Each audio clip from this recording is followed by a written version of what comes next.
leave this podium without saying congratulations to my daughter Moraa.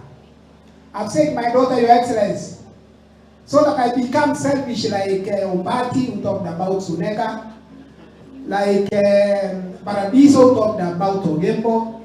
And I also claim Moraa comes from Ichunu Ward, from Yeribari, where I'm the host of all of you for the sake of Moraa.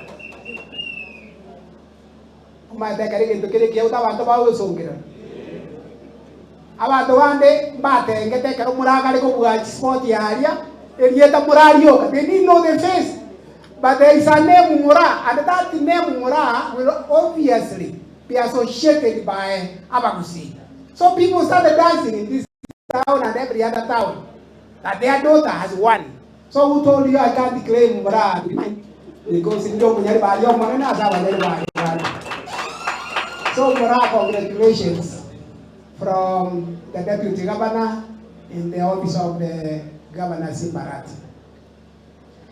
Just to invite Your Excellency that if Moraa, with that good performance, can donate her coach to come and coach some of the young athletes who are coming up in Kisii, so that we have several Moraas, a multiplier effect. Moraa produces more Moraas. Are we agreeable to that? So Moraa, we are asking for a donation so that your coach can tell our people what to do. And at this point, allow me, Your Excellency, to invite the coach of Moraa, because it has been a silent. I thought coaches are not recognized. I've not been a key sportsman like Moraa, so can you come closer here and then you say your name before I move on to the next level? Mr. Coach, we have brought Coach to Moraa here so that he will tell us Moraa pointed at him, meaning donating him. So can you go ahead and introduce yourself, please? Thank you, Governor.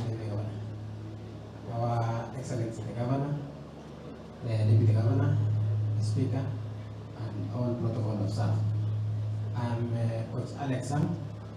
My home is Eldoret, and I am coach to Moraa, as you all know. So, what Deputy Governor said is it's actually the truth. I can be donated so that I can make many Moraa this year. Nikasema tu ni kwamba nashukuru sana sababu hii special recognition many Moraa na in extension kanipea kwangu, na nashukuru sana kwa sababu nafikiri April this year tulikuwa kwa hii stadium, Kisii stadium, kwa sababu tulikuwa tuna michezo ya majaribio